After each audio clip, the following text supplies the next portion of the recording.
Good morning, A to Z Sports. It's a Friday. Hope everyone's having a great time here on A to Z Sports Nashville on YouTube. Thank you for tuning in with us on a Friday morning. I am Easton Freeze, and that is Ryan Roberts, who I have the distinct displeasure of joining me this morning, not only because I do not like him, but also, and more importantly, because it is a crying shame that we are about to do what we are about to do. And what are we about to do? Well, we're about to do some draft talk for the next hour or so.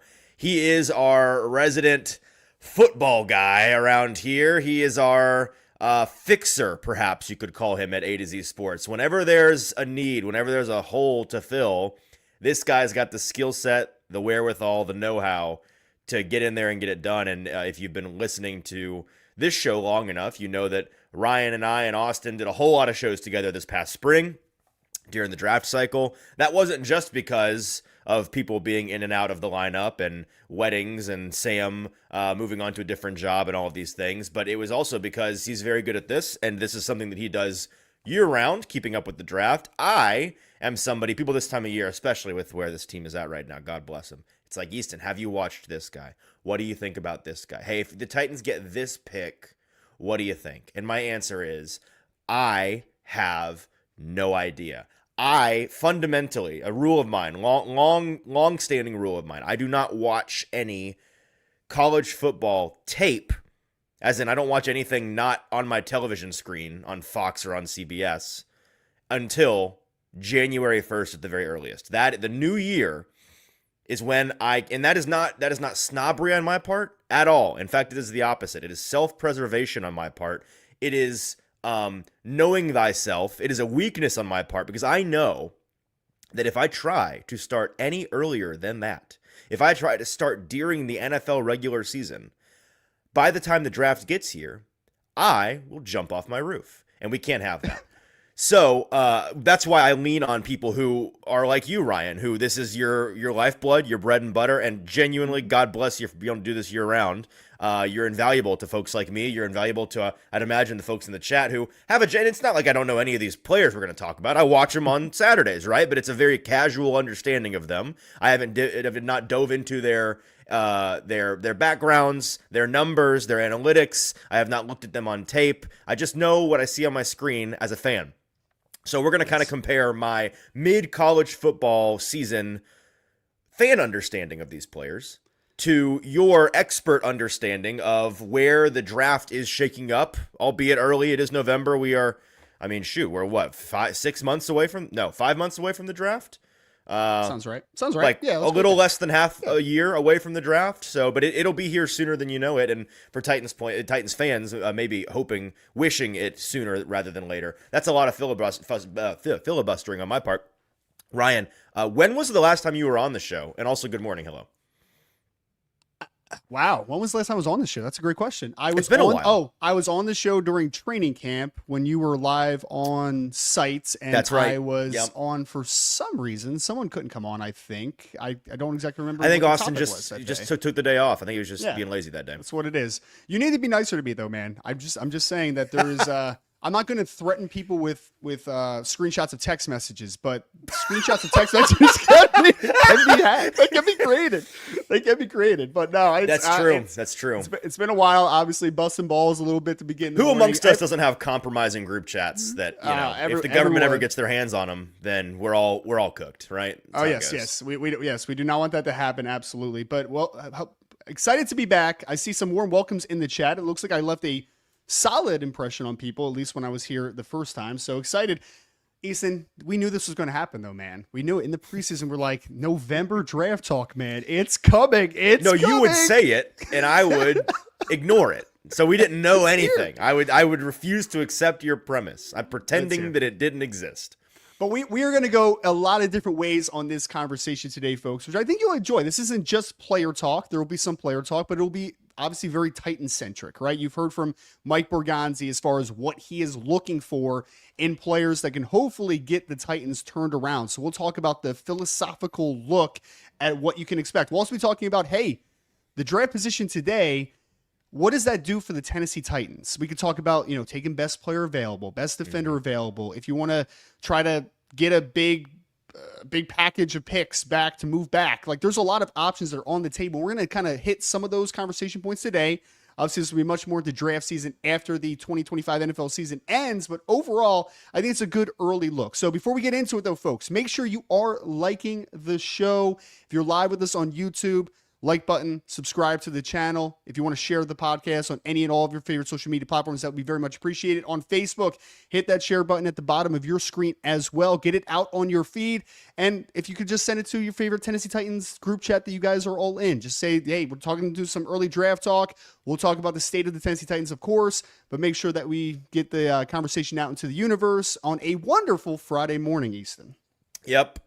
This is a big draft primer. I think it's a way too early draft primer, and I'm excited to dive into it for folks. As Bork says, yeah, Easton thinks that Ruben Bain is a sandwich. That's not quite where I'm at. I know a little bit more about the draft than that, but spiritually, that's correct. We're going to talk about some guys if Ruben Bain was a sandwich, what kind of sandwich would he be? That's a more interesting conversation. Don't answer that, actually. It could go a lot of weird ways, I feel like. Yeah, that's a good call. We'll just leave it at that. Yeah. Let's get it started officially. Welcome in to the A to Z Sports Morning Show live on a Friday. I've had a little bit too much caffeine this morning, a little bit jittery, but ready to go nonetheless. We are live each and every morning, weekday morning at 8:10 Central Time, streaming on Facebook, YouTube, and Twitch. Our links tweeted out segment by segment on our Twitter feed at ATOZ Sports. Follow us on Instagram and TikTok as well for all of our Titans coverage, and follow us on Google, a thing that you can do with the link that is in the description below. We got to thank our sponsors for making the show happen and helping out you all at home. Wilson County Hyundai. Make Wilson County Hyundai a part of your new car buying process in Lebanon or WilsonCountyHyundai.com. The Bone and Joint Institute, the region's destination for comprehensive orthopedics and sports medicine. Boneandjointtn.org is where you can go to visit them. Barton Drury Insurance Group, customized solutions for all of your insurance needs, local and online at bartondrury.com. Botero Carts, life is short, so buy a golf cart with 2 locations to serve you in Columbia and in Gallatin at boterocarts.com. And Window Nation, take advantage of Window Nation's end-of-year sale through November. 50% off of all window styles. You get 0% interest financing for 5 years with that deal this month only at windownation.com. And we're off, Ryan. Let's where to start here? Let's start with the fact that let's revisit something from yesterday. If you weren't here on the morning show yesterday, or if maybe you have forgotten the situation, the team that there are a handful of teams we're going to talk about who are obviously in the quarterback market going forward, whether that is in the draft this year or in free agency or whatever it is, maybe a stopgap. They need something. It's obvious to everybody. The team in that pool that has made the biggest power move recently is, of course, the New York Jets, who on the trade deadline day on Tuesday traded Sauce Gardner to the Colts for a pair of first-round picks and Adonai Mitchell, who is not going to help them with their quarterback, although I do like the kind of the reclamation project element of the Jets build right now, where they're like, let's just take swings on former top draft picks. Let's go get a first-round defensive tackle, a second-round wide receiver, a fifth-round cornerback who is a good cornerback. The winning did not stop there for the Jets. They also added a first-round pick in a trade with the Cowboys, sending Quinnen Williams to Dallas in exchange for a 2027 first-round pick and a 2026 second-round pick. So in conclusion, the Jets have 2 firsts and 2 seconds this upcoming season, and they have 3 firsts in the 2027 draft, setting them up very nicely to dictate terms. Now, they also happen to be one of the worst teams in the league on their own. Before they got rid of their valuable players, they were still really bad. In fact, they have only won as many games as the Titans have won. 1. The current draft order is as follows. The New Orleans Saints hold the tiebreaker over the Titans, the only 2 teams with 1 win who have not had their bye yet. Of course, the Titans on their bye right now. The Saints have the strength of schedule tiebreaker, and that's not going to change. The Saints, at no point this season, are going to have a more difficult strength of schedule than the Titans. So, for the Titans to jump the Saints, it is going to require them losing to the Saints, which they control their own destiny on. The Saints come to town on week 17. So a real tank off to end all tank offs, the tank battle that you must be seated for, a tank battle that you can probably be seated in person for, I'm going to guess, for $10. That's probably roughly, it's going to be a disgusting weather day. I can already tell. It'll be late December in Nashville. That's actually probably the Christmas week game, if I'm not mistaken. So there will be no reason for you to be there other than the disgusting, delicious slop that is going to be served to you by the Titans and the Saints. And that may very well determine who gets the first overall pick in the draft. A lot of games to go between now and then, but that's what it's shaping up to be. The Jets, of course, right on their heels. The only reason they are in third is because they have played one fewer game, but they have also only won one game, and they got a whole lot worse this week, just in terms of pure talent. Doesn't bode well for them winning more games. Does bode well for them continuing to be in the pole position to get a quarterback. And I think what Jets fans are hoping, Ryan, is that they stay in position to have their cake and eat it too, right? They've gotten all these draft picks. They obviously are set up to send whatever God offer that they feel appropriate to anybody for anything in the next two drafts. They are in a rare position where, with few exception, I think there may be some teams that get into a position where it's just like, no matter what, we're going to take this guy. But rarely do you see a team with a multi-year outlook like this where you can say, they can theoretically have any player they want for the next 2 years because they can offer something to anyone that team's not going to be able to refuse. Basically, unless, the Saints get the number 1 overall pick, they love Fernando Mendoza or whatever their flavor of quarterback is, and they decide, no, we're not going to trade. But other than that, they're going to have their pick of the litter, and yet they may also just have the pick on their own. Well, wouldn't that be the worst case scenario though, if they have to pick at their own? Because from a team wanting to trade back perspective, you want to keep as much leverage as you possibly can, right? And if you are a team, because it's so fascinating with the Jets, because you're saying worst case for the Jets. Worst case, no, it's the best case for the Jets. Right, worst case for the Titans. And you have all that ammo. For any quarterback, for any team that wants to trade back that isn't necessarily in the quarterback market, it is the worst case to have teams jump up. I mean, it feels like the most Titans thing of all time to beat New Orleans, right? And just kind of move down the draft order, doesn't that? Yeah, I'm expecting them to, honestly. Yes, right.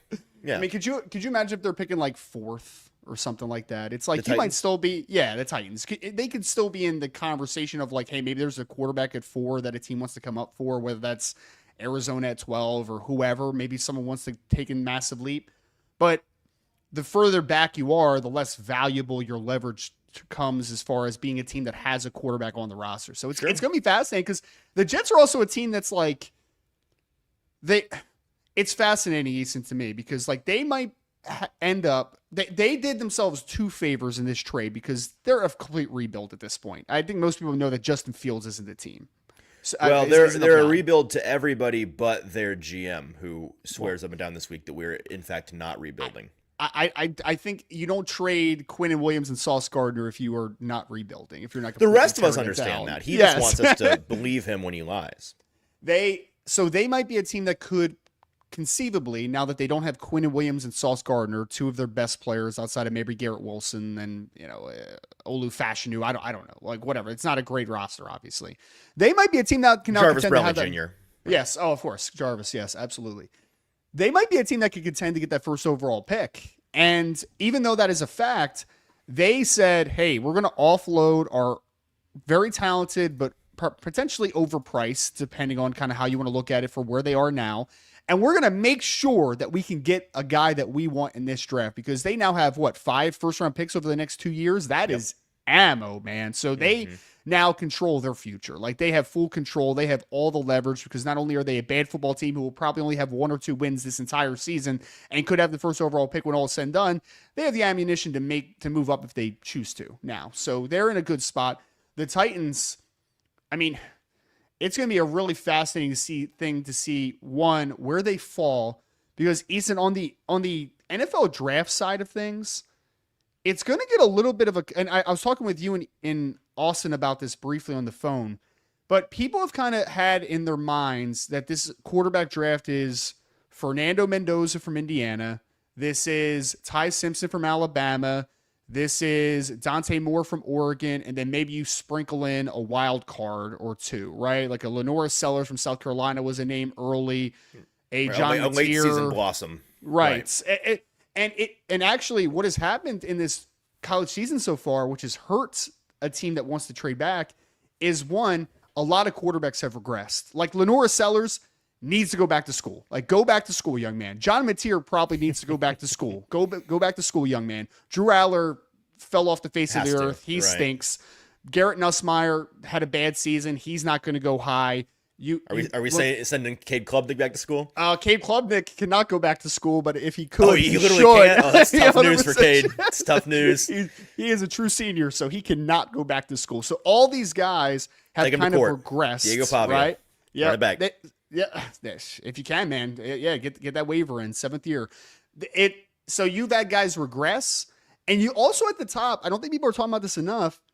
Dante Moore, who I like, by the way, I do like Dante Moore. Dante Moore has stagnated the last couple games, and there is a legitimate conversation for him as I forget if he's a redshirt sophomore or true junior. He was the backup to Bo Nix in 2024, so he may have redshirt. I don't remember completely. But regardless, he has another year of eligibility at least. He might have 2 years, though. So he might be a guy that maybe should go back to school, right, if you're leveling off a little bit. Ty Simpson's the fascinating one, Easton. Name me some great players who are 1 year starting quarterbacks in college football that ended up being good NFL players. There is a troubling just background of players that have had 1 year starting quarterback in college football that end up being horrible, right? Like the Mark Sanchez's of the world. Like, it is a really bad list to be on. So is Ty Simpson, even though he might be the first or second overall pick, does he say, hey, long-term future over short-term payback, I want to make sure I have 2 years of starting experience. I'll go early next year, theoretically, and then I'll have a long NFL career.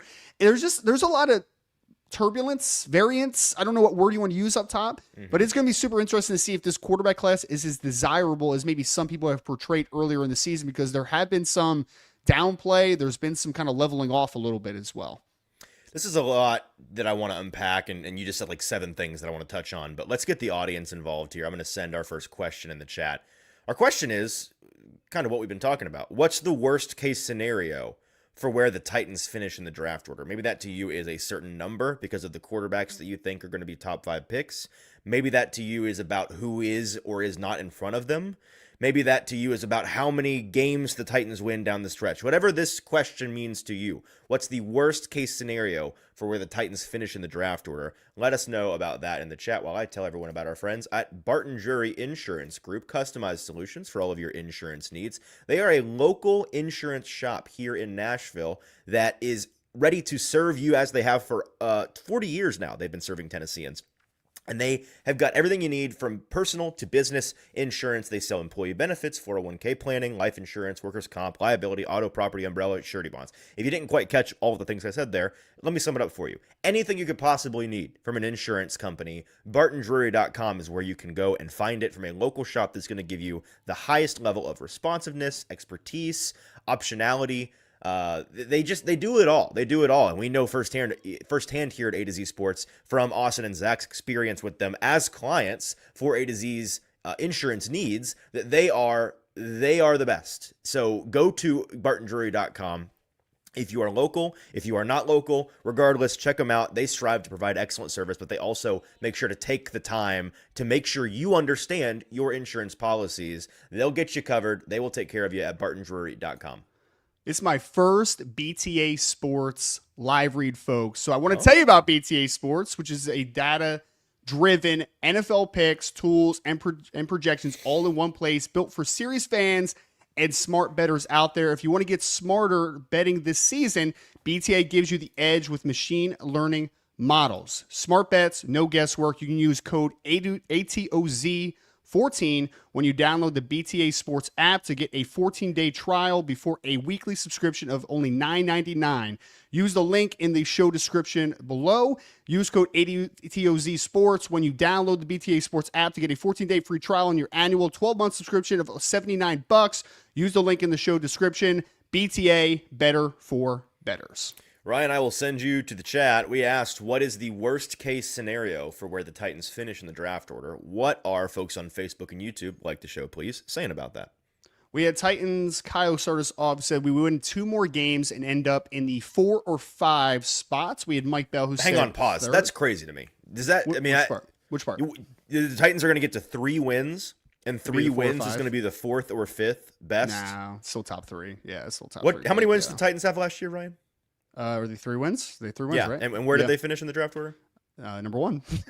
So, when was the last time 3 wins didn't Got get you you the at least a 4-hole? top 3 draft pick? I asked that earnestly because that's honestly a good trivia question. Like They probably had to have 3 to 4 more wins, right, to be in the 5th spot. there What have was been the fifth plenty of last there have year? been a handful of years where the number 1 and even the number 2 pick are 1 and 2 win teams, right? Some even with 0 win teams.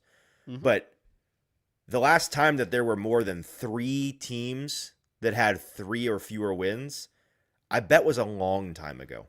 That's what we call a lack of parity in the league, man. That means that there's a bunch of good teams and a lot of really, really bad teams. Yeah. Really, really Yeah. bad Well, teams. and in Titans Kyle's defense, this year does feel like we have hollowed out the middle class of the NFL. The bads seem to be Yeah. worse, and the goods seem to be. Actually, that's not even true. The good teams aren't even that powerful. They're just good. The bad teams are, to me, anecdotally, Yeah. they feel worse, and there doesn't seem to be a whole. I mean, there's been a lot of big favorites that have covered big spreads, regardless this year. I guess it is. I guess it is fair to say, and I'll get back to the chat in a second, that all of the Jets, the Saints, and the Titans could win 1 to 2 games this year, right? And that could be your top 3. But after that, there still has to be a couple teams that are like 5-ish wins, right? That are Somebody kind of has to moving win these forward. games, right? Like Yeah, the Jets and the exactly. Saints play each other. There's going to be a Exactly. winning team in that game. The Titans and the Saints play each other. There's going to be a winning team in that game. It's a great point. It's a great point. Yep. So not quite that bad, but Titans, Kyle, I think you are on to something as far as moving up. The down Jets in still play order the a little bit. Dolphins and the Falcons. Now they also play New England twice, Baltimore, Yes. Jacksonville, Buffalo. So there are plenty of losses in there. Don't get me wrong, but they still play Cleveland. Somebody has to. New York Jets, Cleveland Browns. Somebody is winning that game. So what is winning? Yes, I agree. They have to. Yeah. It's the rules.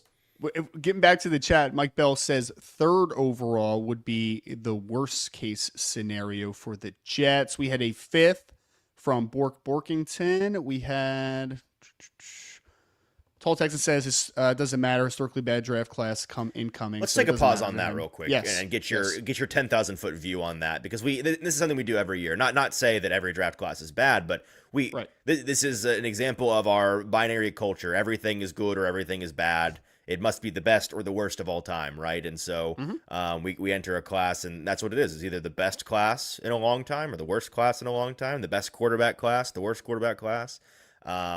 What is your feel? Because everyone seems to be distracted by what the 2027 class seems to be shaping up to be. And I think it's fair to say generally there seems to be more quantity of premium positions that are going to be NFL studs, right? Is that fair? Yeah. Yeah, I think it's fair because I always I would always say, just the people that always say, oh, wait until next year.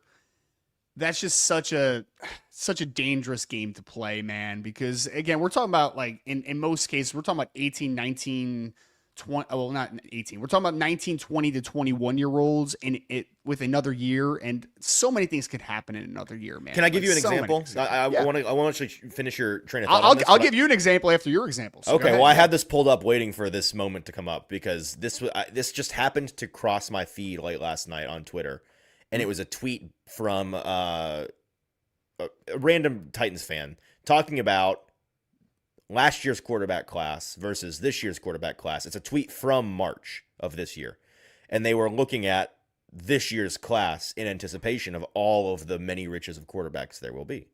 And they put out a screenshot of the player rankings at quarterback from I don't know what site, maybe Draft Network or something. Okay. And we're like, would you rather have Cam Ward or have a crack at this list? Now, Ryan, before I read the list, remind me, who are the quarterbacks on everyone's mind right now at the very top of this year's draft class today? Yeah, I would say that the 3 that are most prominent are Fernando Mendoza from Indiana, Dante Moore from Oregon, and Ty Simpson from Alabama, in whatever order you want to put in there. Exactly the list that I wanted you to rattle off, because here's the list of players that this person screenshotted in March. Arch Manning, Nico Iamaleava, Drew Aller, Lenora Sellers, Garrett Nussmeier, Cade Klubnik, Sam Levitt. The 3 guys we're talking about aren't on this list. Yeah. And the 7 guys I just listed aren't being talked about as top 10 picks. The majority of them aren't being talked about as first round picks right now. Now we know that when we get closer to the draft, I'd bet my mortgage on one of the guys I just listed being strongly talked about as a first round pick when it's all said and done, because it's always how it goes, right? Like the cat playing in New York right now was this time last year. Jackson Dart. Yeah, were we talking about Jackson as a surefire first round pick this time last year? Not really, right? So it always happens. But that being said, it's funny how time changes. This was March. This was 6 months ago. Yeah. And we're not talking about any of these guys anymore. I mean, most of them aren't even coming out this year. And the examples I was going to give were injury related, right? Because things happen in so many different ways. I mean, to your point, like there was a couple kids on a couple prospects. I need to stop calling people kids. I'm 34. I'm old. I'm the same. I say young man. A couple young men. There are a couple of the young men on that list that are injured, right? And there's other players on that list that just haven't played well, right? They've regressed in whatever capacity. Like Garrett Nussmeier's just gotten worse this year. I know he's been banged up a little bit, but then Drew Allar's out for the season. Sam Levitt's out for the season. So injuries are part of that list, but just bad plays also a part of that list. But injuries is one that you just cannot predict. Like we can predict risers, fallers to a degree at times because you look at the system they're in, players coming back, play callers, like all those things together, and you can kind of hope for predictions of like a guy getting better from year 1 to year 2, because naturally there is usually guys get a little bit better. There's not often regression. Usually guys get slim better, at least in the same system, blah, blah, blah. But I mean, we've seen, a bunch. I mean, I'm going to name 2, but like people in the chat, please throw in some other ones that I'm not going to mention. I remember once upon a time, Easton, and you might be a little bit too young for this, maybe. I mean, you're not that young, so like maybe you remember, but do you remember Matt Barkley when he was at USC? Do you remember Matt Barkley? I do. Number 1 overall pick going into the year. He ends up going in 4th round because he tore up his shoulder and he couldn't throw the football anymore. Marcus Lattimore was viewed as one of the best running back prospects in South Carolina that we had seen in a couple years. Tears up his knee, nerve damage. Still goes in the 2nd round because he was that good, but then he was just never that guy again, right? So that stuff happens all the time. We can try to predict risers, fallers as much as we can from a progression or regression perspective in terms of play, but you can't predict injuries. Like you cannot predict that type of stuff. And you can't also predict the character stuff that you don't know about. It's like you have no idea if player is a good person, if they have a great character report, if they have a lousy character report. All those variables that you don't know and you can't predict is why predicting too far in the future is just not a smart idea. It's just not. Hendon Hooker, tore his ACL, would have been a surefire talent in the NFL if only. Just saying what I'd imagine some Tennessee fans are thinking in this moment. Okay, let's get back to the chat because that's needless to say, to Tall Texans' point. I hear you. And what was your final answer, Ryan, on whether like good class, bad class, average class this year? I didn't even answer your question. Yeah. I think it is a average class because I think that there's 2 to 3 positions that I consider very good to plus. And then I think that there is a couple classes that I'm just like that. Like the offensive tackle class in 2026 right now, as of today, is not good. Like it's not good. The edge class, even though people are going to keep puffing their chest about Ruben Bain out of Miami, like as a class though, it is not a good class. Like it just isn't. The corner class, I do not think it's a good class. But wide receiver, I think is very good. Running back, I think is quality. Interior offensive line is quality. Interior defensive line is quality. Linebacker is very quality. Like there are some really good spots, but then there's some that kind of class is as standard as it gets. I think it's a solid to good class. Like someone said that they think that the top talent of the board is of a bigger depth than we've seen the last couple of years. Now, that doesn't mean that there's anyone that's going to be a perennial all-pro, but we're talking about 3 to 4 guys up top that are probably long-term starters. And anytime you have that in a class, it's like that's a quality class. Like that is a quality class. So I think there's a lot to like about the class, but overall there are some spots that, like if you need an offensive tackle, then I'm sorry. Like I apologize to you for this class. That is my general understanding as well. That it is a as stock a class as you could ask for, and I really do think it is the looming potential of the 2027 class. Which again, I really don't. I think it's a really foolish thing to get caught up in it's gonna be the class to end all classes when we are 18 every time we out. See Jeremiah Smith make a one-handed catch, though, people are gonna say aliens in 2027, which I understand, but it's again that's a very God forbid. What if he gets hurt? Like there's just so many things that happen, I mean, it's then we get caught up on like at most 5 players that are like, holy cow, 2027. watch out. Exactly. Even if, best case, those 5 are like, yep, they're aliens. They're surefire top 10 picks. What about the rest of the class? Yeah, and I'm going to rapid fire here in a second, but I will also say this is we're not evaluating these players that we're watching on Saturdays through a draft lens yet, right? Like sometimes guys are just great college football players, man. Sometimes they're really, really good college football players, but maybe they don't have the necessary traits or upside to develop into NFL players. Like that happens all the time, man. I mean, you already mentioned Ruben Bain. People are we're gonna get we're gonna get to Indianapolis. They're gonna measure that cat's arms. Yes. All right. And yes. And people are gonna be like, yeah. You said 30, 31. Yeah, gotcha. And then we're gonna talk about Cassius Howell as the first round pick. He's got 30.5-inch arms as an edge rusher. But sorry, let's go here though. We got not in front of the Jets anything other than 1. Worst case is that they fall out of the top 3 and lose our trade down leverage. I agree 100% with that. Number 4 from Big Ten Jeff, and no one wants to trade up. Worst case is 4 or 5. Ira Hoshi also agreed it with 4th.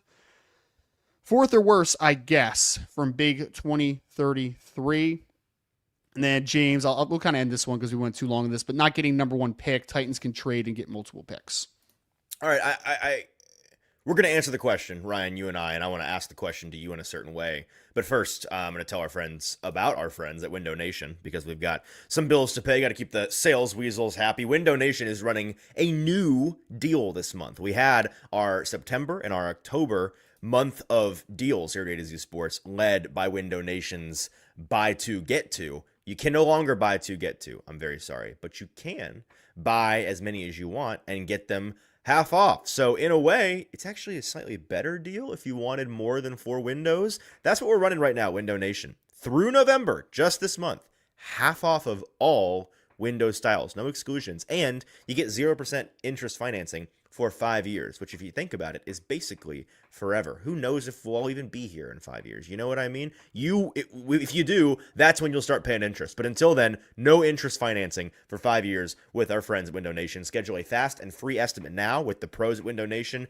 If you're local, if you're not local, it doesn't matter. Call them 866-90-NATION or go to windownation.com to replace your old or builder grade windows with custom built high quality windows from our friends at Window Nation. They measure 3 times to ensure windows fit perfectly and keep your home comfortable year round. Austin Stanley going to be off the show a little bit, I think next week, because he's getting his windows from Window Nation installed. He took advantage of the deal that they ran. You can too. Get, again, free and fast estimate. You're on the hook for nothing if you just call at 866-90-NATION. Mentioned it already, but make sure you go and download the BTA Sports app. Delivers data-driven NFL picks, tools, and projections built for serious fans and smart bettors. If you want to get smarter this season, BTA gives you the edge with machine learning models from player props to parlays. BTA helps you spot value and make sharper plays every week. You can go use code ATOZ14 when you download the BTA Sports app to get a 14-day free trial before a weekly subscription of $9.99. Use the link in the show description below. BTA, better for bettors. I love when random NFL news pops up during the show. How about this? This is random. Commanders quarterback Jaden Daniels' MRI and medical opinions revealed positive news. His dislocated left elbow, which we all saw, unfortunately, I think we all know what that looked like, is not as serious as originally anticipated. There was no ligament damage, and he won't need any surgery. They're not even putting him on IR immediately. So that's astonishing. Can you imagine? After what we saw his elbow do, and I know it's his non-throwing arm, so all you need is for it to not be falling off, I guess. Just cut that thing, just amputate and get back in there. That's what I would do. That'd be crazy if he came back early. Random, but interesting. They would be poor decision makers if they rushed him back too quick, in my opinion, though, with how many. Well, but when you got a championship roster like that just needs a quarterback, sure. When you went and bought the oldest roster in the history of the league, and I heard Brett Coleman. Do you know Brett personally or no? No, never talked to Brett before. Yeah, but I know him. I know. I mean, we know of Brett because he does great work, but I have not met him either. I heard him. I don't know what the topic. I think it was just a Commanders show, but he opened it with like. He's like, you know what? I'll say it. There are a collection of elderly folks in our nation's capital who simply refuse to hang it up. And I think they're ruining this nation. and you know them as the Washington Commanders, which is a great bit, and I agree wholeheartedly. Now, that's Commanders Corner. That was our 90 seconds on the Washington Commanders, who are going nowhere fast. Back to the Titans. We asked the question, what's the worst-case scenario for the Titans to finish in the draft order? You can take it wherever you want, Ryan. I have an opinion on this, but what is yours? I think if you finished, the worst case scenario, I think, is that if you finish 4 later, I would say, because I talked about it a little bit in the beginning, Easton. I am just a little bit worried that for the people that are just kind of foundationally saying this is going to be a good quarterback class, they are going to end up looking back and saying, I didn't evaluate the class for wanting the long term over the short term. And what I mean by that is, and I talked about Dante Moore as an example, and I talked about Ty Simpson as a example. The agent that wants to represent Ty Simpson is going to tell him, "Hey, bro, you're going to be a top 5 pick. Come out in the draft right now." That's what the agent's going to say, because the agent wants his kickback. He wants his 3%. I want that money. Come out now. Me too. Sure. The people around, though, Ty Simpson, that are going to say, "Hey, Ty, we know the money's there. We know the draft capital's there, but let's evaluate every part of this process for you for a second. Here are the list of players since the year, let's just say 2000, that have been 1-year starting quarterbacks in college football that were high draft picks." And you're going to see a whole lot of bad. Outside of Cam Newton, which is debatable because Cam Newton also started at Blinn Junior College before that, because he went from Florida to Blinn to Auburn. But either way, he was a 1-year We all FBS remember that season starter. at Blinn, right? It was a memorable season. Great. I mean, national championship at Blinn. So, I mean, he won two straight national championships. Right. But either way, Cam Newton is the only real example of a guy that started 1 year FBS football, 4-year starter, that eventually became a guy that became a good quarterback in the NFL at least. One of the more singular careers in football history. Yep. Kind of an exception at every turn, Cam Newton. Yes. Oh, absolutely. Yeah. No, I think it's well said. I mean, that while he was good in a couple other seasons, it was that one Super Bowl year where he was the elite of all elites, and his Heisman Trophy winning season at Auburn was one of the best seasons we have ever seen from a quarterback. So, right. I mean, so even him though, they're just, I think that the people that are making good decisions around Ty, or at least trying to help him evaluate the good decisions, they're going to say, I think if you go back for 2026, it's better for you long term, and the short what the heck am I saying? Short-term payback? Short-term is what I was looking for. The short-term payback does not outweigh the long-term profits, basically, is what I'm trying to say. Correct me if I'm wrong. My understanding of the evaluation of him, which I've not done myself, but I've listened to folks like you talk about it, is that, I mean, he's had 9 starts now, and he may be the most impressive technically that we've ever seen a college quarterback with only 8 or 9 college starts under their belt. His footwork, his pocket presence, his vision, his understanding, the mechanics are spectacular, which I think is going to be the appeal, obviously. Where I think you're kind of getting ahead of this train on is, that's great. Yes. But up here, what have you seen? What's your experience? Have you been around the block? Do you want, everyone talks about, no matter whether you're Bo Nix, you've been in college since the 70s, or you've been in school for 2 years. You talk about that leap from college to the NFL and understanding protections, being able to read out a defense, understand exotic blitz. There's just so much that you don't know. For a guy like that, I don't care how stellar your footwork is. You're going to be lost when you get to the next level. Up. Yep, they're going to speed you up. I think I am much more so there are 2 positions, and I'll kind of lump one position into a bucket here. Quarterbacks and offensive line, I want in-game experience, because those are so much more mental positions than a lot of positions. Yeah. For a running back, a 1-year wonder, I don't care. Go to the NFL, right? Find the daylight and run, buddy. For a defensive end, go to the NFL. I don't care. See that quarterback? Go get him. Yeah, those positions are so much more built off of traits. Traits. And while it's great to have the super strong arm, the super athlete, a quarterback, like those things, I mean, you need some of those things, obviously. There's a requisite level of things that you need. But ultimately, it is a mentally driven position. And while Ty is playing in the best conference in college football, arguably Big Ten or SEC, people are going to make the argument. I don't care to have that argument right now. He still hasn't seen everything, right? Like you haven't seen every post-snap coverage variation. You haven't seen roll to different things. You haven't seen every pressure package. You haven't seen everything. And I think an extra year might just help him a little bit, right? So I think that there is a legit conversation around, would a extra year help you? For Dante Moore, I think there's a legit, even though Dante started majority of a year at UCLA in 2023, I don't think that really counts, right? Like, I think there's legitimate conversation. So for that point, Easton, how far have we strayed from God's light? I mean, Bill Parcells at one point, hey, 30 starts for me to draft you in the NFL. 6'4", 220, 30 That's starts. right. Like, you need it, man. Yep. But in the big 2025, we're like, 8 starts is all I need to see a Ty Simpson, brother. Get him in the league.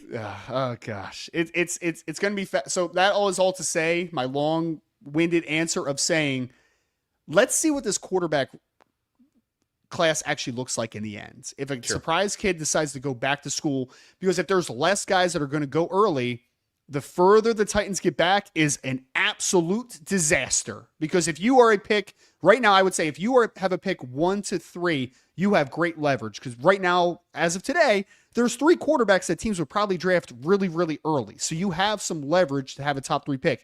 If you get to 4, you lost a lot of that leverage. We'll see what happens up top. But if 1 or 2 of those quarterbacks decide to go back, then you are in a really tough spot if you're picking 4 or later, if you're the Titans.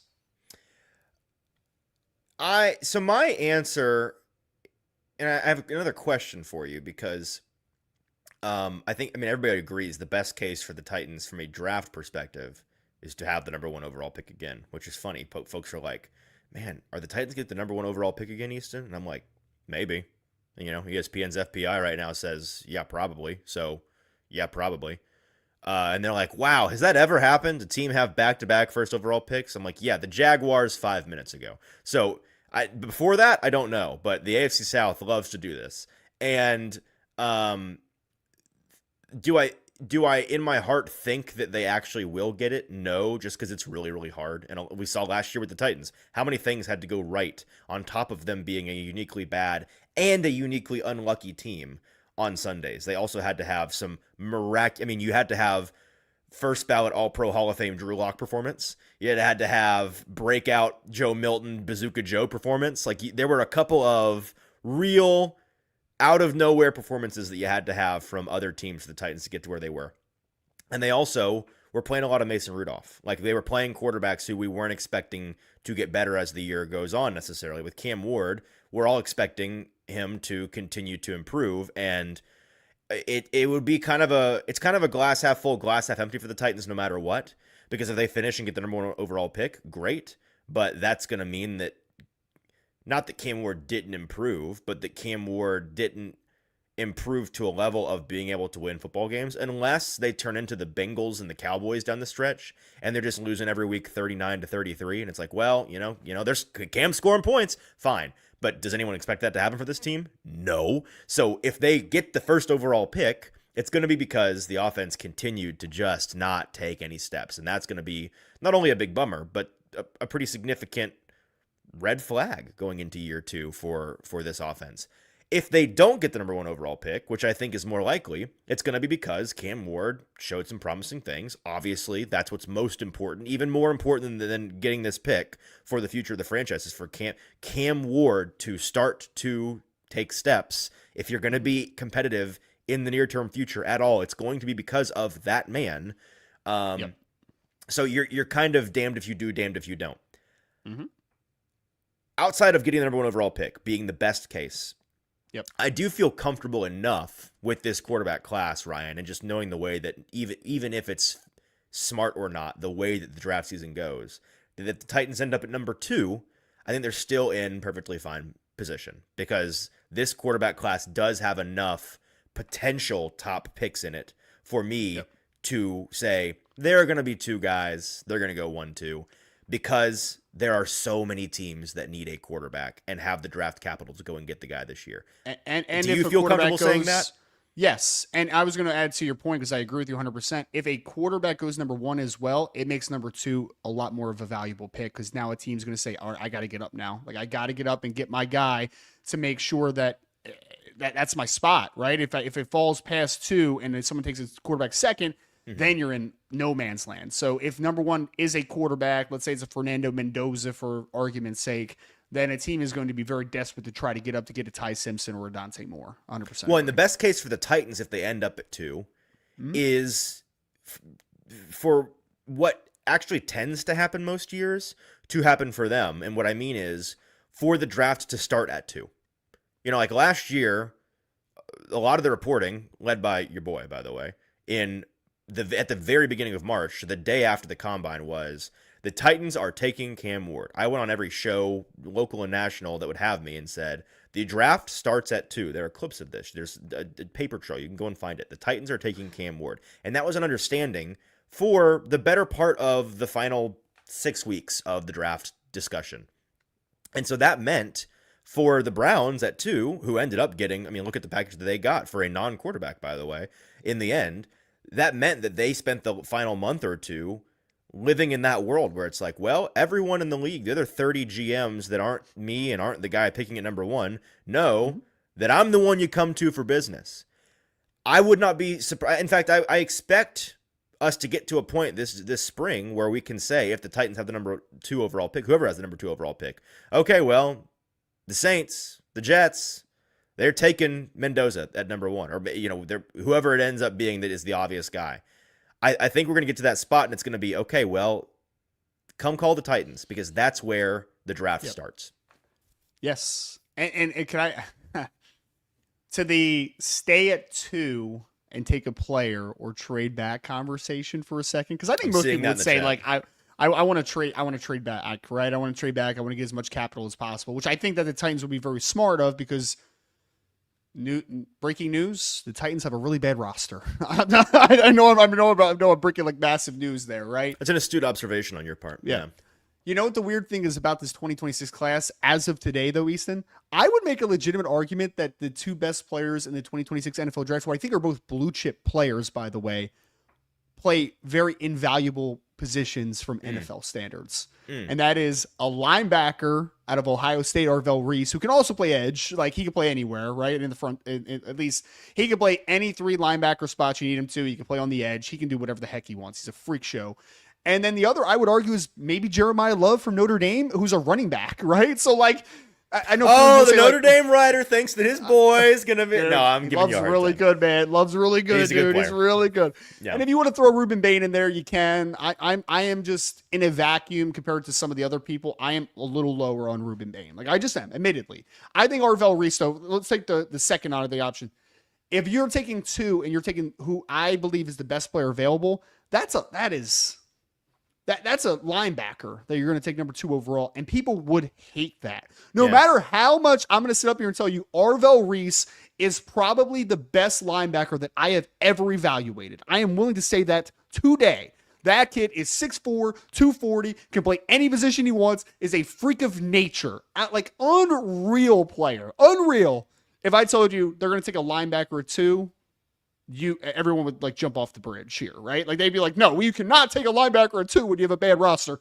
And I somewhat agree, but I also say, like, hey, you don't have enough good players, though. So, like, take good players is the number 1 option, I think, on the board. Keep it simple. Get the good players. Yeah. Take the good football players. We have seen teams like the Ravens do it for years and years and years and years, and we wonder how they keep hitting on draft picks. It's because they don't overcomplicate it. Take good football players. That's a very simple conversation. But regardless, trading back, I think, is the best option, because that roster is just, it's depleted right now. I have a couple of questions for you on the best non-quarterbacks on the... I'm going to ask you about some linebacker history. Let's leave it at that. We'll get to that after this quick break when I tell you all about our friends at Botero Carts. If you are in the Nashville area and if you like having fun, which you should, you should get a Botero cart, a golf cart from our friends at Botero Carts in Gallatin or in Columbia. They got 2 locations to serve you. Life is short. Check them out. 0% financing for 36 months. That's 3 years on their cart starting at just under $6,800. They're open every day of the week. Full service sales and rental dealerships in Columbia and in Gallatin. They are locally owned and operated, so you're supporting a local business. No dealer fee, no credit card fees, no credit needed option if that's something that you're needing. It is a deal at Botero Carts to get yourself a golf cart, and it would be such a fun thing to check off your bucket list. Hey, I've always wanted a golf cart. Let's go and get one at Botero Carts. I'm told that there's a new deal over at BTA Sports. You can use ATOZ Sports when you download the BTA Sports app to get a 14-day free trial before an annual 12-month subscription of only $79. Use the link in the show description below. Same bets, no guesswork, where insight meets instinct. For those who bet with purpose, BTA, better for bettors. So to recap what you just said, we're talking about the best non-quarterbacks in this class at the top, and we are expecting. So let me pull up the draft order from last year, 2025 NFL draft order. I want to remind myself, and I hope this has the records of the teams, but it really might not. It doesn't. I'll look up what I'm looking up here in a second after I ask you this first question. It sounds to me like you listed the 3 best non-quarterbacks as a player that can play edge but really doesn't, a running back, Yep. and an edge player who is physically limited. Yep. And then you could throw, someone said Caleb Downs. You could throw Caleb Downs in there. Safety is another position that historically falls in the draft. So we can throw Caleb Downs if you want to in there. That's fine. I also think Jermod McCoy from Tennessee is an awesome player at corner, but he's been hurt all year. So there's some question marks there, obviously. So how many, and it doesn't have to be NFL history right now, when you talk about Arvell Reese, and again, he is unbelievable. Yes. I from what I've watched on my television, I can already tell you, yep, that guy can play ball. How many linebackers in the NFL at any given time are, how do I quantify this, are worth a point on the point spread in Vegas? You know what I mean? Whether they're in or not, they're going to move the line. Right. One? Right now, I think there's one. Fred Warner. And he's currently out for the season. Right. Yeah, he's banged up, yeah. Mm-hmm. I mean, historically. The ghost of Bobby Wagner? used to be this way, maybe, but not in a long time. Yeah, I mean, you'd have to start to go back to the Luke Kuechly's, right? The Patrick Willis's, that brand of linebacker. But my point is, though, Easton, is that, yes, I agree with you 100%. There's nobody really now. There is 1 or 2 that come out every so often, right? Totally. And I'm not saying he can't be that guy. Yeah. I just, the more I cover the draft each year, I feel like I approach it more and more like I do when I'm walking into a casino or walking into the sports book. It's about playing the odds to me more than it is. And maybe that's foolish on my part. I know a lot of people that are really good draft analysts who are just keep it simple. I don't care about the historical odds. I care about players that make me feel something. And more power to you. There's more than one way to skin the cat when it comes to the draft. But it's the same conversation with a Brock Bowers, for example, who, and in fact, I think the Raiders actually have a pair of guys that are the example positive and the example negative of this in recent years. Where with Brock, we kept talking about how nobody disagreed. Look at the guy. Obviously, he's going to be not only an NFL starting tight end, but a very good one. There was no question about this. His floor was near the roof. But, and we also talk about the financial implications of second contracts and all of this. My point at the time, especially for a team like Tennessee, who was in position to take Brock if they wanted him, right?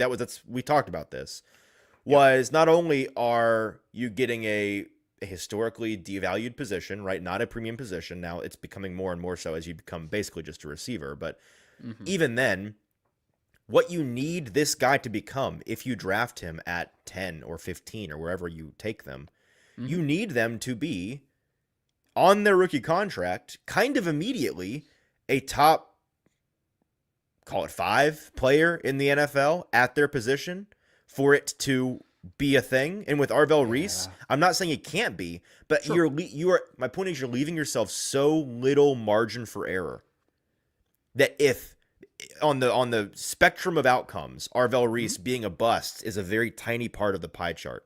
And Arvell Reese being a starting caliber, good, fine NFL linebacker is a pretty significant part of the pie chart. And him being an incredible all league point moving linebacker is even, I mean, generously, there's a 10% chance, there's a 1 in 10 chance that this guy is the best in the NFL, a revelation at his position.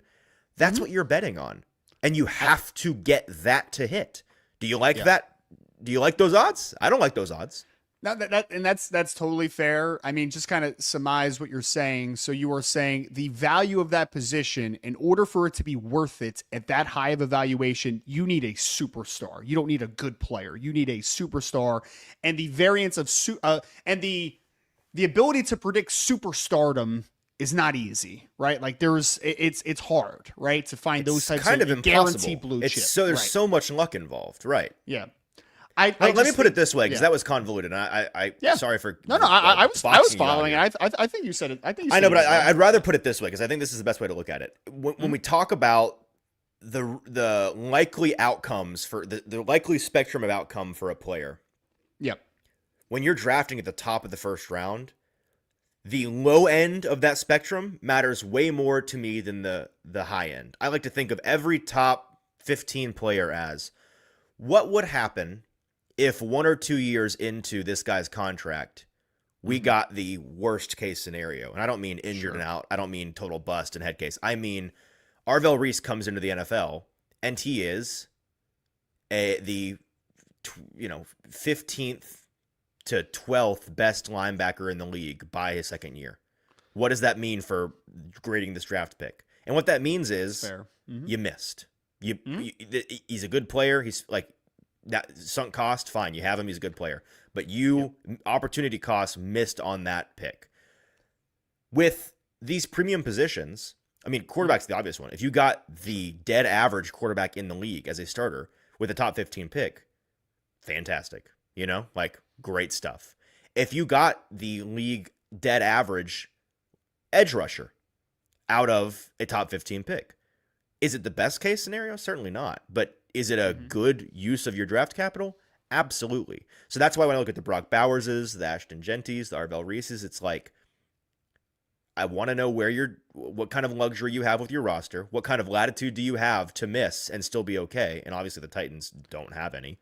Right. And I also want to know how comfortable you are with needing to hit on the high end. And that's why your team trade back, right? Team trade back, absolutely, because you don't want to have the. I mean, without having even evaluated the class, without taking a linebacker, you don't want to take a linebacker that early. I always say everything I say is subject to change until at least after the Senior Bowl. But right now, no, I need you on record right now. There's no changing. This is the conversation for the next 5 months. I like that. Yeah, I mean, yes, certainly. Now, here's the second question I have for you, Ryan, and this transitions perfectly into that. Yep. Every year, and quarterback's kind of the exception to this, because if you believe in a guy, if you're convicted on a guy, you get the guy, assuming you need a guy, right? But if you are in a position to not draft a quarterback, even if you're in a if you're in a draft position at 2 or 3 where you could trade down because somebody wants a quarterback, but you as a team don't need a quarterback. We always hear GMs, and this tends to be a pretty big talking point at the combine because they tend to pump everybody's brakes on this. They talk about, well, how many guys in this draft are, some just say blue chippers, how many of them are immediate impact players? Where is that first cliff from the tier 1 guys to the tier 2 guys? And sometimes it's the first 3 picks. Sometimes it's, well, if you're outside the top 10, then, that's where the kind of the line is. But GMs, they always have a pretty select group of guys at the top of their board that even if they're non-quarterbacks, they say, we're going to have a really hard time passing on the opportunity to take this guy. So again, very early, how many guys, quarterback and non-quarterback, Ryan, roughly, are there in this class that you're kind of expecting us to get to February at the combine and think the top 5, the top 6, the top 4 teams, whether they need a quarterback or not, they're going to demand a Godfather offer for the opportunity to not take this guy? Gosh, that's a tough question. Negative. I know. No, it's just going to sound so negative because there's always the positional value bump that we're talking about, right? And I like working in a vacuum because like vacuum doesn't have bias, right? Like you ask me, what's a player's grade? What do I project him to be? by year 2, year 3, whatever, like all those things. If you ask me how many blue chip players I think are in this class, I think it's 1 to 2. Like I think Fernando Mendoza has a high floor as a quarterback, for instance, right? I think Fernando Mendoza is probably Jared Goff plus, like somewhere that, right? Not a bad quarterback by any stretch, can certainly win a lot of games. Ryan Roberts hates your quarterback, Indiana. He thinks I don't, man. I don't. Someone our compared guest to Matt after Ryan. the big Kurt Signetti is going to join for the rebuttal. Some people compare him to Matt Ryan, and like I could see that comparison. And Matt Ryan is, I think Matt Ryan is Jared Goff plus, right? Like he's better than Jared Goff, but he's not like this.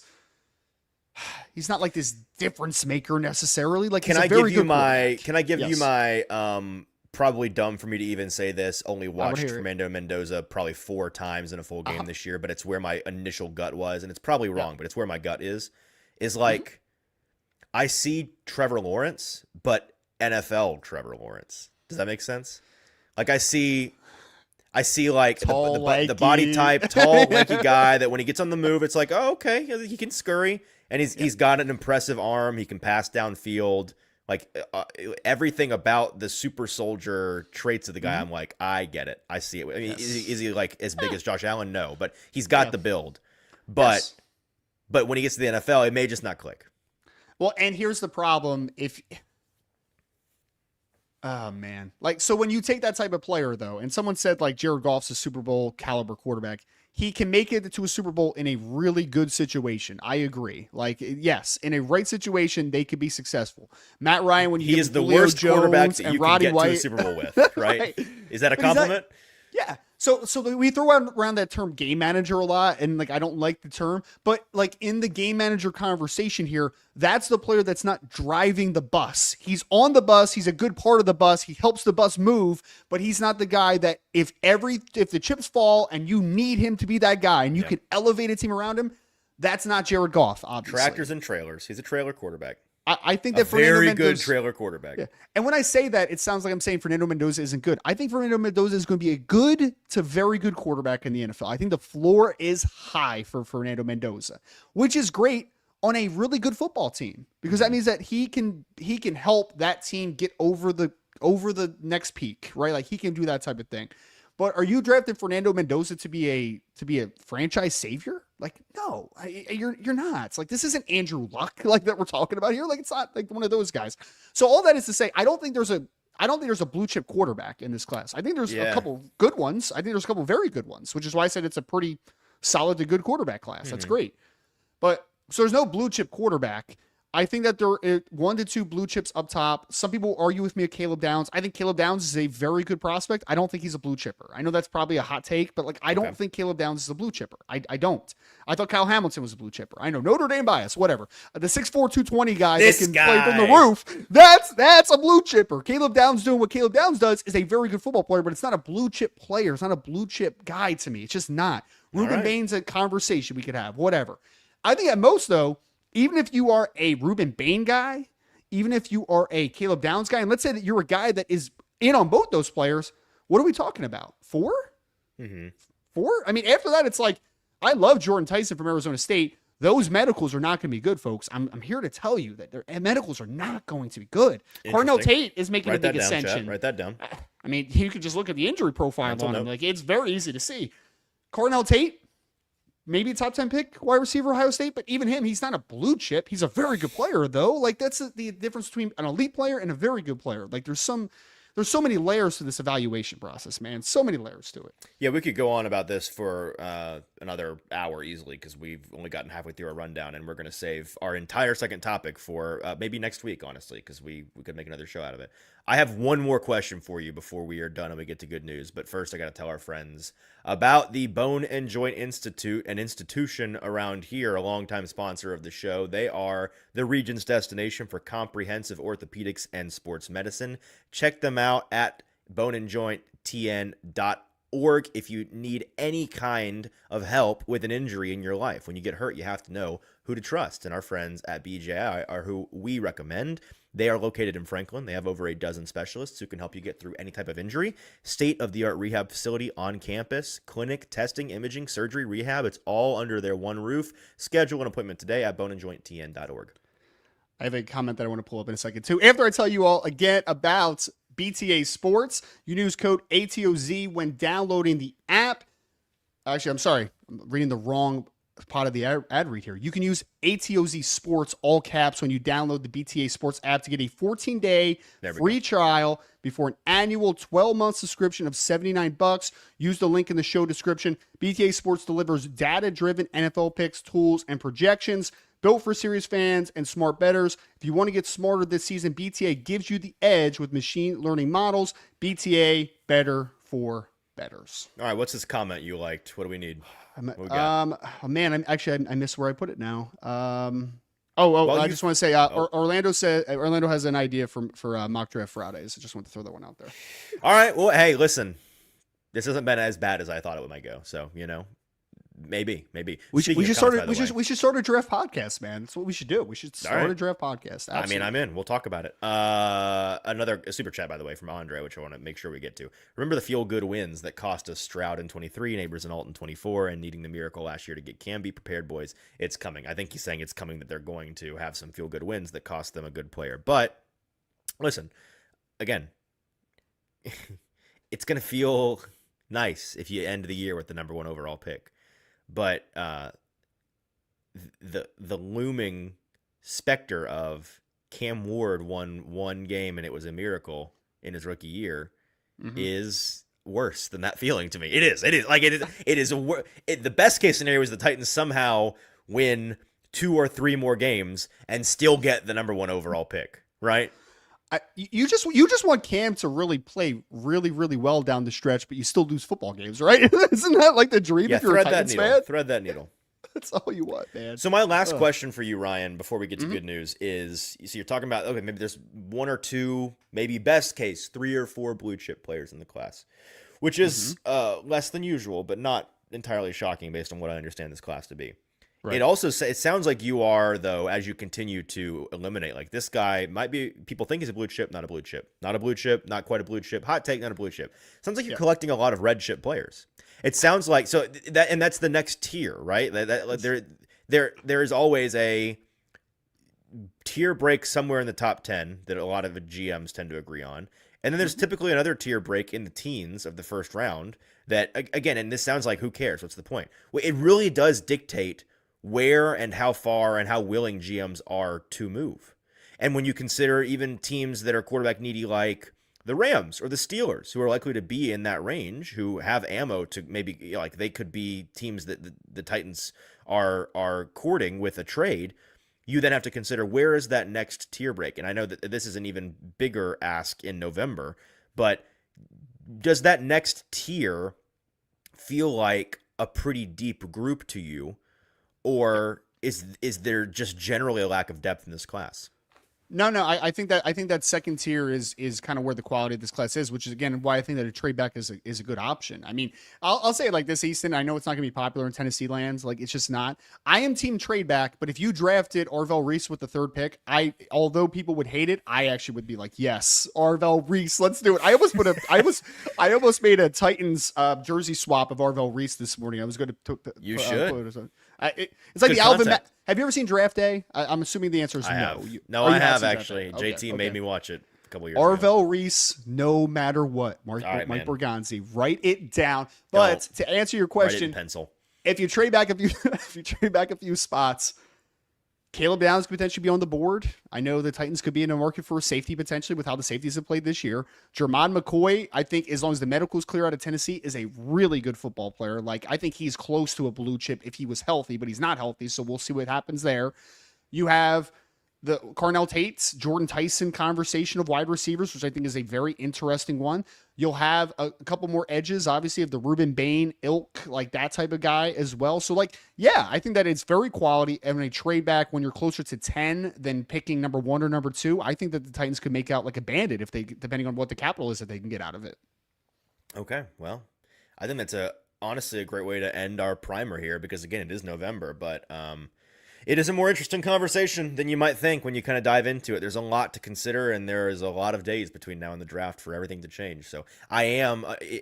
This season has so broken my spirit that I am actually feeling something in this conversation. Like I usually this kind of conversation in November.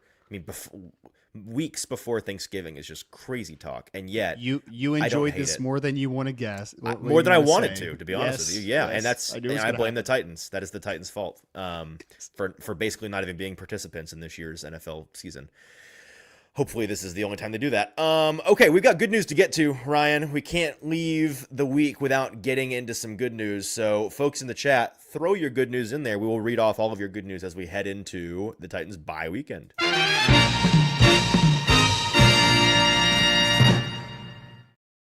Shout out to our friends at Wilson County Hyundai. Check them out at wilsoncountyhyundai.com or in person in Lebanon and make them a part of your new car buying process.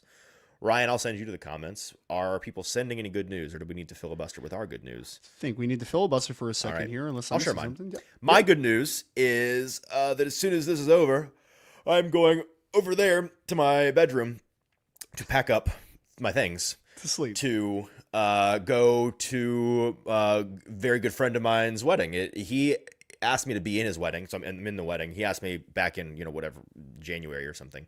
Actually, I guess last year. And he was like, yeah, it's in November. And I was like, ooh. But it's one of those weddings, one of those people in my life where I'm like, whether it's in football season or not, I'm going to be at this wedding unless it is literally on NFL Sunday. And he's like, it's not on Sunday, it's on Saturday. I was like, okay, well, you know what? Actually asking me to be in it is probably better because it's a much better excuse for your bosses in the NFL to be like, well, I'm in the wedding. You know what I mean? Like you got to let me get off to go to this wedding because I'm in it. It's not just I want to attend it. I am a part of the wedding.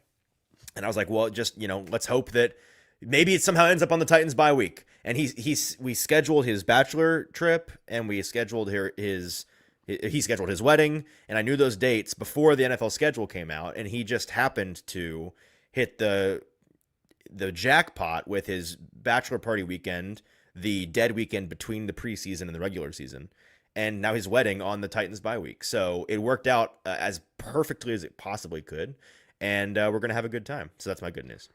Love it, man. Love it. Yeah, we got some good news coming in as well. What's up with you guys in weddings during the fall, though? I mean, JT was at one last night, right? So Thursday wedding is exotic. That's weird. I mentioned to my wife. She said that's actually becoming a thing now because wedding venues are so expensive, and the cheapest day they tend to be open is on Thursdays, and so folks are just like, interesting.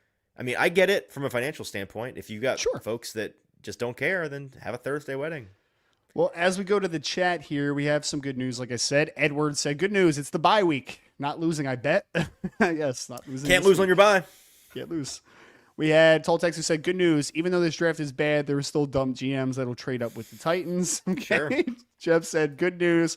First day orientation for Kroger delivery starts Monday. Your boy is no longer unemployed. All right, Big Ten, Jeff. That's Get awesome, after man. it. Be safe on those roads. That's awesome. Vanessa says, good news. I'm so close to a divorce deal. Saga still going. Oh, okay. That sounds like a Nice. headache. I hope that is something off of your plate soon. Yes, I hope so too. That does not sound like a fun time. We had Shawnee who says, I'm traveling on Sunday to Ireland for a week to spend a week with my long distance girlfriend for her birthday. Oh, I'm so jealous. My wife and I last night were talking about our trip to the British Isles, which was when the Titans went to play the Ravens in the London game 2 years ago. It's awesome. And we went to London and Scotland and Ireland, and we went to Edinburgh in Scotland in particular, and I fell in love with that place. I want to go back to Scotland so bad. My So, brother-in-law, I'm jealous. my brother-in-law is from Scotland, so we actually no way. we did a Scottish wedding. So we went to Edinburgh. He lives in Greenock. It sounds in incredible. Scotland. Yes, it was really fun. I love that place. Yeah. Bork says, good news is the Bork household is finally COVID free after 2 weeks of it going around everyone. Great So, news. Hate a household sickness. It's the worst. yes, it is absolutely the worst, especially with kids. It is the worst thing in the world. Jacob Westerman says, my boss is trying to get me free tickets to the Wild vs. Predators game in Minnesota on December 23rd. It'll be nice if I Nice. can get them. That would be very nice. Hope it works out for you. All right. I think, unless I'm missing something. Ryan, do you have any good news? I don't have a wedding during football season. That's my news. Sure, man. Sure. It's actually like I don't have a ton of good news to share, I guess. I don't know. Nothing to smile about in Ryan's life. I am going to take my 2-year-old daughter on a daddy-daughter date tonight out to dinner. I guess that's my great good news. That'll be fun. Yes. Where are we going? She has been waking up at 4 to 4:30 every single morning. Oh. And daddy is the only one that is allowed to get up with her. So I have been super tired the last couple of weeks. It's been horrible, but we're gonna go on a date and we're gonna have a deep conversation about, hey, you need to sleep more. Like this is gonna be a conversation that's gonna happen. I don't know. I'm gonna take her out to dinner. I don't know exactly where yet, but we'll go with that. We'll find a place. She'll be happy wherever. Yeah, she doesn't care. She's 2. As long as there's crowns and stuff like that, she'll be good. Right. Stuff to do. Of course. All right. Well, that is our show and that is our week. We will not be with you on the game day show because there is no game day to discuss. We'll be back on Monday. Austin and I think myself on Monday because Zach is off for a couple of weeks doing some business stuff. So we'll be back talking Titans as they get back up and rolling for, I think they play, who do they play? The Texans? I think they play the Texans after the bye. So that's the next game coming up. We'll talk about that and more on Monday. Until then, have a great weekend. Enjoy your weekend of Titans off. Enjoy, maybe just enjoy the rest of the slate and watch get an example of some good football. There's some teams that are good at football they're going to play this weekend. Watch them instead. Watch some college football. And we'll talk to you on Monday. Peace.